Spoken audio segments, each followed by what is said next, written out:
और आज हम ऐसे 5 पॉइंट देखेंगे जिनसे आपको ये क्लियर हो जाएगा कि आपको इंडियन इक्विटीज में इन्वेस्ट क्यों करना चाहिए। क्योंकि जब भी हम किसी भी एसेट क्लास में इन्वेस्ट करते हैं तब हमें उसकी अंडरलाइंग स्टोरी पता होनी चाहिए। क्योंकि जब हमें उसकी स्टोरी पता होती है तभी हम उसका पूरा फायदा ले सकते हैं और तभी उसके ग्रोथ का फुल राइड कर सकते हैं। इसलिए ये वीडियो आप आखिर तक देखो, आपको पूरा कन्विक्शन बिल्ड हो जाएगा कि आपको इंडियन इक्विटीज में इन्वेस्ट क्यों करना चाहिए। जो पहला पॉइंट है वो है इंडियन इकोनॉमी का ग्रोथ रेट। इंडिया दुनिया की सबसे फास्टेस्ट ग्रोइंग इकोनॉमी है। यानी कि इंडिया इमर्जिंग मार्केट तो है ही, उसके साथ जिस तरह से इंडियन इकोनॉमी बढ़ रही है, रियली इकोनॉमी देखा जाए तो 6-7% से बढ़ रही है। और अगर 3-4% का इन्फ्लेशन लेवल उसमें जोड़ दे तो नॉमिनल लेवल पे इंडियन जीडीपी 11 या 12% के साथ आगे बढ़ रही है। अगर आप पिछले 20-30 ईयर्स में देखोगे ना तो आपको ये समझ में जरूर आएगा कि इंडिया ने कंसिस्टेंटली ग्रोथ दिखाई है। ऐसा नहीं है कि ये सिर्फ 5-10 साल चला है। यानी कि आप ऐसा भी प्रेडिक्ट कर सकते हो कि अगले 10-15 साल तक ये ग्रोथ कंटिन्यू रहेगी। इसमें मुझे तो कोई दो राय नहीं लगता। अगर आप दूसरे कंट्रीज को देखोगे जैसे कि यूएस, जो कि 2-3% से ही बढ़ रहा है। अगर आप यूरोप को देखेंगे तो 1-1.5% से उसकी इकोनॉमी बढ़ रही है। लेकिन चाइना हमारे पास है, लेकिन फिर भी इंडिया उससे ज्यादा ग्रो कर रही है। जैसे इंडियन इकोनॉमी आगे बढ़ रही है, आप देखोगे इंडियन इकोनॉमी के अंडर जो सारे सेक्टर्स है, सब सेक्टर्स है, वो भी उसी रेट से बढ़ रहे हैं। इंडिया की ग्रोथ हर एक सेक्टर से आ रही है, जैसे कि बैंकिंग में है, आईटी में है, एफएमसीजी में है, डिफेंस में है। ऐसे सब सेक्टर्स आगे बढ़ रहे हैं, इसलिए इंडियन इकोनॉमी आगे बढ़ रही है। तो आपको इंडियन इकोनॉमी में एक डाइवर्सिफिकेशन भी मिलेगा जो कि आपको बाहर नहीं दिखेगा। अगर आप यूएस की तरफ देखोगे तो ज्यादा से ज्यादा टेक कंपनीज है। अगर आप चाइना की तरफ देखोगे तो ज्यादा से ज्यादा मैन्युफैक्चरिंग कंपनीज है। लेकिन इंडिया के पास डाइवर्सिफिकेशन का एडवांटेज है। लेकिन कुछ लोग ऐसा कहेंगे कि इंडिया तो सिर्फ सर्विस ड्रिवन इकोनॉमी है, लेकिन ऐसा नहीं है। अगर आप देखोगे ना तो मैन्युफैक्चरिंग सेक्टर भी इंप्रूव होता जा रहा है। अगर आप एग्रीकल्चर सेक्टर देखोगे तो एग्रीकल्चर सेक्टर भी इंप्रूव होता जा रहा है। तो ओवरऑल देखेंगे ना, इंडियन इकोनॉमी के पास एक बहुत अच्छा एडवांटेज है, डाइवर्सिफिकेशन है, हाई ग्रोथ है। तो इससे बढ़िया इकोनॉमी तो फॉरेन इन्वेस्टर्स के लिए कोई दूसरी कोई नहीं है। फॉरेन इन्वेस्टर्स भी इंडिया में आके इन्वेस्ट करना चाहते हैं। तो आपको मैं ये वाला पॉइंट रिवर्स कर देता हूँ कि इंडिया के पास पहले तो हाई ग्रोथ इकोनॉमी है, दूसरा डाइवर्सिफिकेशन का एडवांटेज है, और तीसरा कंजप्शन ड्रिवन इकोनॉमी है। यानी कि majority of the Indian people want to consume product in Indian market. ये था पहला पॉइंट। अब हम दूसरे पॉइंट के बारे में सोचेंगे। दूसरा पॉइंट है डेमोग्राफिक डिविडेंड। डेमोग्राफिक डिविडेंड एक ऐसी चीज है जो कि इंडिया की one of the most strength है, क्योंकि ये एडवांटेज और किसी के पास नहीं है। अगर आप देखोगे ना तो इंडिया के टोटल पॉपुलेशन का 60% लोग 35 के कम एज में है। यानी कि इंडिया के पास सबसे ज्यादा यूथ पॉपुलेशन है, जो कि किसी भी कंट्री को पावरफुल बनाने में काफी हद तक हेल्प करता है। इंडिया का जो डेमोग्राफिक डिविडेंड है, ऐसा वर्कफोर्स आपको किसी और कंट्री में नहीं दिखेगा। ना आपको ये यूएस में दिखेगा, ना यूरोप में दिखेगा, और ना ही चाइना में दिखेगा। चाइना में करेंटली तो यूथ पॉपुलेशन अच्छा है, लेकिन अगर आप उसके स्टैट देखोगे ना तो आपको ये पता चलेगा कि चाइना में भी वर्किंग पॉपुलेशन कम होती जा रही है और ओल्ड एज पॉपुलेशन बढ़ती जा रही है। और जापान में क्या चल रहा है ये तो आपको पता ही है। जिस देश के पास ज्यादा से ज्यादा यूथ होती है ना, उसका एक एडवांटेज होता है, उसकी एक इकोनॉमिक साइकिल बेटर चलती है। यानी कि यूथ क्या करता है, पैसे कमाता है, और क्या करता है, स्पेंड करता है। जब यूथ मनी स्पेंड करता है तो क्या होता है, और जॉब्स क्रिएट होता है। तो ये इफेक्ट चलता रहता है। तो इसलिए यूथ होना ज्यादा इंपॉर्टेंट होता है और अर्निंग पॉपुलेशन होना इंपॉर्टेंट होता है। अगर आप फ्यूचर की तरफ देखोगे ना तो ये एडवांटेज ज्यादा से ज्यादा इंडिया की तरफ इंक्लाइंड है। ये आपको किसी और देश में नहीं दिखेगा, और यही इंडिया की सबसे बड़ी ताकत होने वाली है आगे जाके। जितना ज्यादा यंग पॉपुलेशन होगा उतना ज्यादा एंटरप्रेन्योर्स बनेंगे और उतना ही ज्यादा वेल्थ क्रिएशन बनेगा।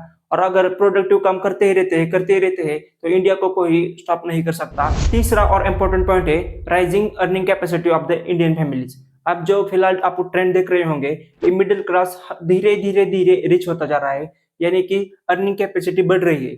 करंटली इंडिया की पर कैपिटा इनकम जो है वो $3,000 के आसपास है।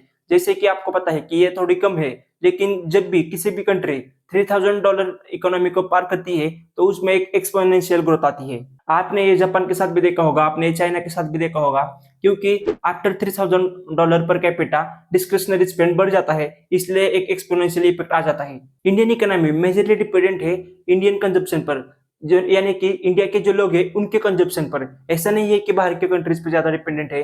जैसे कि आप चाइना को देखोगे तो चाइना मेजोरिटी ऑफ द उसका रेवेन्यू एक्सपोर्ट से कमाता है, और यूएस को देखोगे तो मेजोरिटी ऑफ द रेवेन्यू वो स्पेंडिंग से कमाता है। उसपे भी, वहां पे भी एक अच्छा कंजप्शन लेवल है, लेकिन इंडिया का भी कंजप्शन लेवल बढ़ता जा रहा है। अगर आप देखोगे ना तो डोमेस्टिक कंजप्शन इंडियन इकोनॉमी को 60% का कंट्रीब्यूशन देता है, जो कि कम नहीं है।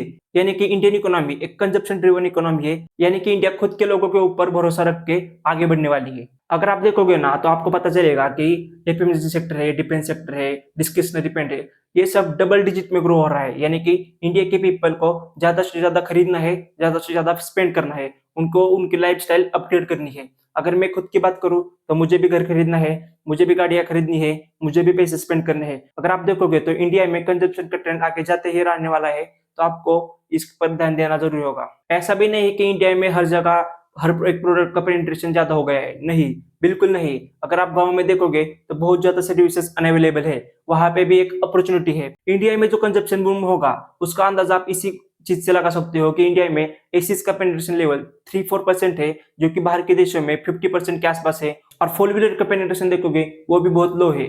इससे ही हमें पता चलता है कि इंडिया में अभी भी बहुत कंजप्शन बाकी है। और इस कंजप्शन पैटर्न को इंटरनेट भी बहुत ज्यादा हेल्प करेगा, क्योंकि जैसे इंटरनेट का यूजेस बढ़ता जा रहा है, मोर सेल्स और मोर प्रॉफिट्स बढ़ते जा रहे हैं, क्योंकि तो लोग ऑनलाइन खरीद रहे हैं और पैसे स्पेंड कर रहे हैं, तो इससे कंजप्शन बूम तो क्लियर है।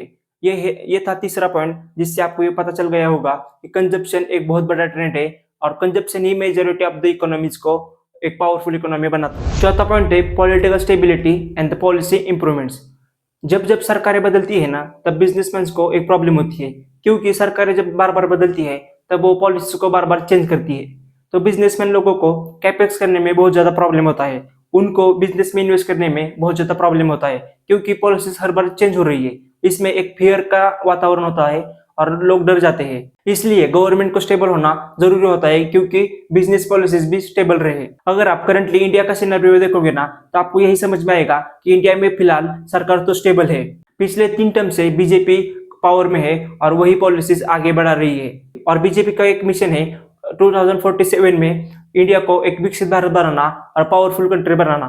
अगर हम गवर्नमेंट का काम देखें तो गवर्नमेंट ने अच्छे पॉलिसीज तो बनाई और पॉलिसीज को इम्प्रूवमेंट भी किया, जैसे कि जीएसटी लगाई, डिजिटल इंडिया स्कीम को लॉन्च किया, मेक इन इंडिया स्कीम को लॉन्च किया। यानी कि इंडियन गवर्नमेंट एंटरप्रेन्योर्स को सपोर्ट करना चाहती है, वो भी चाहती है कि बाहर के लोग भी यहाँ पे आके बिजनेस करें। ओवरऑल देखा जाए तो गवर्नमेंट भी ईज ऑफ डूइंग बिजनेस को सीरियसली ले रही है। गवर्नमेंट भी चाहती है कि बिजनेस अच्छे से अच्छे चले, और इस सब का फायदा ये होता है अगर पॉलिटिकल स्टेबिलिटी होती है, पॉलिसी स्टेबिलिटी होती है और ईज ऑफ डूइंग बिजनेस होता है, तब क्या होता है, बाहर के इन्वेस्टर्स आके यहाँ पे इन्वेस्ट करेंगे। ये सबसे बड़ा फायदा होता है, क्योंकि करंटली इंडिया को एफआईआईज की बहुत नीड है। अगर इंडिया को one of the great economy बनना होगा तो एफआईआईज की मदद तो लेनी पड़ेगी। इसलिए जब पॉलिटिकल स्टेबिलिटी होगी, पॉलिसी इंप्रूवमेंट्स होंगे, तब ईज ऑफ डूइंग बिजनेस होगा और बाहर के इन्वेस्टर भी आके इंडिया में इन्वेस्ट करेंगे। अब आता है पांचवा पॉइंट, जो कि किसी भी इंडिविजुअल इन्वेस्टर हो या कोई भी स्टॉक मार्केट में इन्वेस्ट करता हो, उसके लिए सबसे इंपॉर्टेंट पॉइंट है। और ये जो पांचवा पॉइंट है वो है wealth creation through market cap. Currently अगर आप देखोगे तो इंडियन जीडीपी की साइज $4.5 ट्रिलियन है, जो कि 4th लार्जेस्ट इकोनॉमी है। तो इस सिनेरियो को हमें प्राइस टू सेल्स रेशियो के एंगल से देखना पड़ेगा। यानी कि प्राइस होती है जो होती है मार्केट कैप, और सेल्स जो होती है वो होती है जीडीपी। यानी कि करंटली इंडियन जीडीपी 4.5 ट्रिलियन के आसपास है, और करंटली इंडियन इक्विटीज का टोटल मार्केट कैप आप देखेंगे तो वो भी लगभग 4.5 ट्रिलियन के आसपास ही है। यानी कि प्राइस टू सेल्स रेशियो 1:1 है। लेकिन जैसे ही इंडिया की जीडीपी बढ़ती रहेगी, मार्केट कैप भी बढ़ता रहेगा। जैसे कि लोग कहते हैं Indian economy by the 2030 double हो जाएगी, यानी कि उसका मार्केट कैप भी डबल हो जाएगा। तो इतना ज्यादा वेल्थ क्रिएशन होगा। यानी कि आप ऐसा समझो कि पिछले 30 साल में जितना वेल्थ क्रिएशन हुआ था, उतना वेल्थ क्रिएशन अगले 5 या 6 साल में होगा। और यही सिनेरियो आप अगले 15 साल के लिए देखो तो आपको समझ में आएगा कि अगले 15 साल में कैसे कैसे इन्वेस्टर्स बन सकते हैं। Generally market cap to sales ratio developing economies का 1:1 होता है, लेकिन जैसे ही इकोनॉमी स्ट्रांग होती है, लोगों का उस पर कॉन्फिडेंस बढ़ता है, तो वो रेशियो 2:1 हो जाता है। यानी कि मार्केट कैप 2 होता है और जीडीपी 1 होती है, ऐसा समझो इसे। जैसे कि मैंने आपको ये 5 पॉइंट बता दिए, अब आपको समझ में आया होगा कि आपको इंडियन इक्विटीज में इन्वेस्ट क्यों करना चाहिए। इस प्रोसेस के दौरान आपको सिर्फ एक ही चीज करनी है। आपको क्या करना है, आपको अच्छे बिजनेसेस को पिक करना है। जब तक उनकी ग्रोथ है तब तक आपको उनके साथ रहना है, और आपको वेल्थ क्रिएशन का जर्नी का पार्ट बनना है। आपको इंडियन ग्रोथ स्टोरी का पार्ट बनना है। जैसे कि इंडियन इकोनॉमी के पास बहुत सारे स्ट्रेंथ है, वैसे वीकनेस भी है। वीकनेस में देखा जाए तो एग्रीकल्चर है, जो कि बहुत स्लो ग्रो हो रहा है। यूथ का अनएम्प्लॉयमेंट है, वो भी एक कंसर्न है। लेकिन ये सब जो है ना, वो अपॉर्चुनिटी से ज्यादा बड़ा नहीं है, वो छोटा पार्ट है। वो आगे जाके इंप्रूवमेंट होगा। अगर आप उस पर ही ज्यादा फोकस करोगे ना, तो आप ये चांस गवा दोगे। आप फिर बाद में रिग्रेट करोगे। इसलिए आपको भी इस ग्रोथ स्टोरी का पार्ट बनना चाहिए। अगर आपको ये वीडियो पसंद आया होगा या आपको कुछ भी वैल्यू मिले होगी तो उसे लाइक करो और कमेंट जरूर करो और चैनल को सब्सक्राइब करो, क्योंकि मैं ऐसे ही वीडियोस आगे लाता रहूंगा।